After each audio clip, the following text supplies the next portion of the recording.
오늘 우리에게 주신 하나님의 말씀은 어제에 이어서 요한복음 10장 14절부터 18절까지 14절부터 18절까지 교독하고 마지막 절은 합독합니다. 나는 선한 목자라. 나는 내 양을 알고 양도 나를 아는 것이 아버지께서 나를 아시고 내가 아버지를 아는 것 같으니 나는 양을 위하여 목숨을 버리노라. 또 이 우리에 들지 아니한 다른 양들이 내게 있어 내가 인도하여야 할 터이니 그들도 내 음성을 듣고 한 무리가 되어 한 목자에게 있으리라. 내가 내 목숨을 버리는 것은 그것을 내가 다시 얻기 위함이니 이로 말미암아 아버지께서 나를 사랑하시느니라. 다 함께요. 이를 내게서 빼앗을 자가 있는 것이 아니라 내가 스스로 버리노라. 나는 버릴 권세도 있고 다시 얻을 권세도 있으니 이 계명은 내 아버지에게서 받았노라 하시니라. 아멘.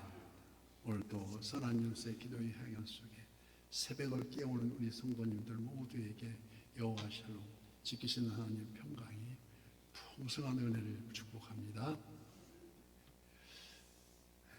우리 주님은 선한 목자라. 싹군 목자의 특징은 이리 때가 달려오는 것을 보고도 자기의 안전만을 위해서 양들을 내버려 두고 달아남으로써 이리가 마음 놓고 양을 해치게 하는 그런 목자를 말합니다. 이는 그가 선한 목자, 참 목자가 아니요 양도 제 양이 아니니 이는 그가 선한 목자, 싹군 목자는 적당히 시간을 때우며 받은 품삯에만 관심이 있을 따름이라고 말씀합니다. 그러나 선한 목자는 친히 양의 문을 열어주어 하나하나 그 양들의 이름을 부릅니다. 이에 그 양들도 그의 음성을 듣나니 이 양의 목자의 음성을 듣는다는 이 말씀은 우리를 택정하셨는데 성경에서는 언제부터 택정했느냐 창세 전부터 우리를 택정했다고 이미 우리를 선택한 백성만이 하나님의 아들 그리스도의 말씀을 들을 수가 있고 이해할 수 있다는 의미입니다. 이는 한 영혼을 천하보다 귀히 여기는 그 마음을 뜻합니다.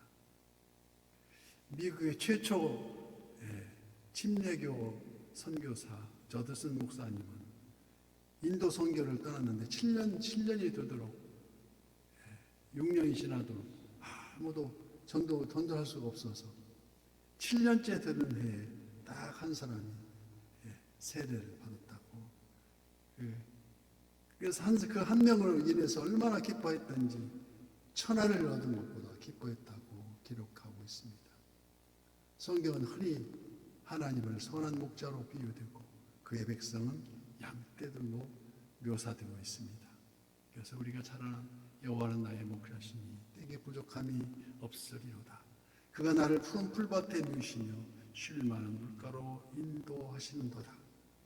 그래서 시편 100편에 이르면 온 땅이 여호와께 즐거운 찬송을 부를지어다고 여호와가 우리 하나님이신 줄 알지어다고 그는 우리를 지으시며 우리는 그의 것이니 그의 백성이요 그의 기르시는 양이로다고 말씀합니다.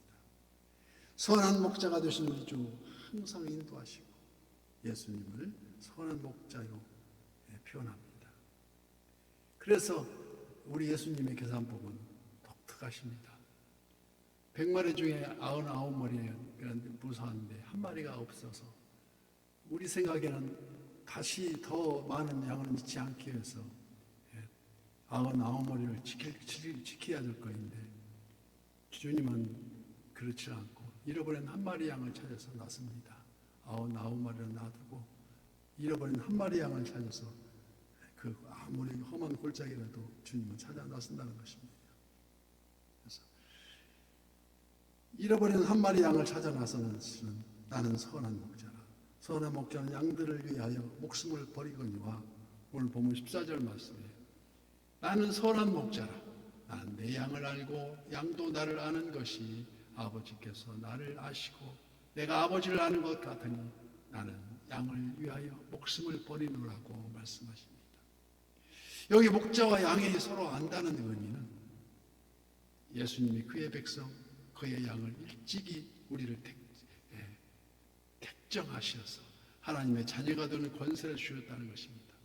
그래서 16절 말씀과도 같이 또 우리에 들지 아니한 다른 양들이 내게 있어 내가 인도하여야 할 터이니 그들도 내 음성을 듣고 한 무리가 되어 한 목자에게 있으리라고 말씀합니다. 이는 이방 선교에 대한 취지와 그 사명을 선포하시고 있습니다. 자신이 양을 위하여 생명을 내놓은 것은 이는 목자 되신 예수님께서 그의 기르시는 양들을 전인격적으로 알고 계심을 보여주고 있습니다. 그래서 시편 139편의 말씀은 내가 새벽 날개를 치며 바다 끝에 가서 거주할지라도 거기에서도 주의 손이 나를 인도하시며 주의 손이 나를 붙드시리라고 찬송하고 있습니다. 베드로는 베드로전서 5장 4절 말씀에 그리하면 목사장이 나타나실 때에 시들지 아니하는 영광의 관을 얻으리라고 말합니다. 세상의 높은 권세를 지닌 자가 나를 알고 기억해 주기만 해도 얼마나 기쁘고 즐거운 일인데 하물며 만왕의 왕이 되신 주님께서 우리를 일일이 알고 기억해 주시니 이 얼마나 기쁘고 마음 든든한 일이 아니겠느냐 하는 것입니다. 아무쪼록 그 크신 사랑과 관심을 바로 하시는 우리 성도님들 다 주시기를 축복합니다. 그래서 오늘 보면 16절 말씀에도 예수께서 양을 우리로 내가 인도하여야 할 터이니 이 말씀은 주님께서 우리를 인도하시되 그냥 인도하시는 것이 아니라 당신의 양으로 확인되면 시간과 장소에 구애됨이 없이 즉시 어떠한 난관과 개의치 않으시고 인도해 주심을 의미하고 있어 하는 것입니다. 예를 들어서 실제로 예수님께서 죄인의 자리에 앉아 있는 자들 마태복음 9장 9절 말씀에도 예수께서 그곳을 떠나 지나가시다가 마태라 하는 사람이 세관에 앉아 있는 것을 보시고 이르시되 나를 따르라 하시니 일어나 따르더라. 또 십자가 죽음 직전에 있는 자들 누가복음 23장의 말씀을 같이 예수께서 이르시되 내가 진실로 내게 이르노니 오늘 네가 나와 함께 낙원에 있으리라고 마지막 숨을 거두면서도 그 전에 우리 택한 백성을 선택하는 것을 우리가 알 수 있습니다. 그러므로 우리가 형편없는 죄인이든 아니면 혹은 나약하고 우매하든 상관치 않으시고 택한 백성의 선한 목자 여호와는 나의 목자시니 내게 부족함이 없으리로다. 그래서 우리를 쉴만한 푸른 풀밭에 두시고 쉴만한 물가로 인도하시는 게 아니겠느냐 하는 것입니다. 또한 귀한 하나님의 사명을 하나님의 나라의 사명을 맡기십니다. 어떤 사명입니까? 우리가 어떠한 환난과 핍박 속에서도 성도는 신앙을 지켰네. 그 신앙을 그러면 그 결과가 어떻습니까? 신앙을 생각할 때마다 기쁨이 충만했다는 것입니다. 하나님은 우리의 형편과 처지를 아시고 그 자리에서 그 위치에서 그 양들이 하나하나 이름을 부르시면서 또 지키시며 양을 위하여 목숨까지도 내버리신다는 것입니다.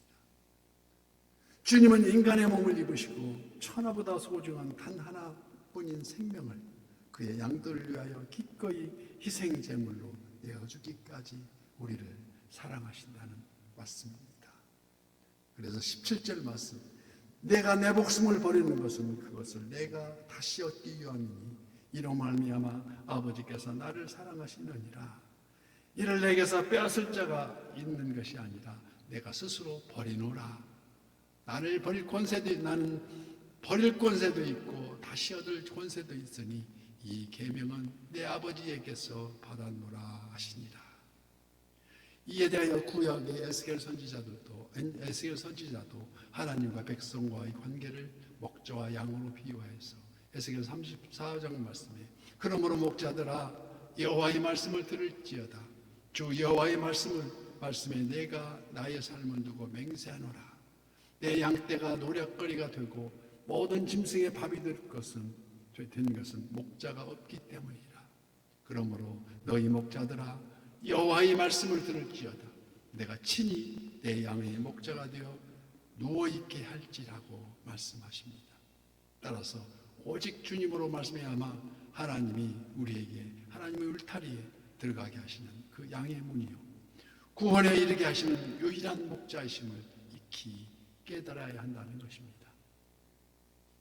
오늘 본문은 우리들로 하여금 스스로 자문하여서 우리는 지금 선한 목자를 따라가는 선한 양들인가, 또 하나님께서 맡기신 많은 양들을 보살피고 위로하고 그 직분을 담당하고 있는가, 그리고 담당해 왔는가, 그 목자의 음성을 듣기 위해서 주의 말씀을 늘 상고하며 지금도 묵상하고 있는가.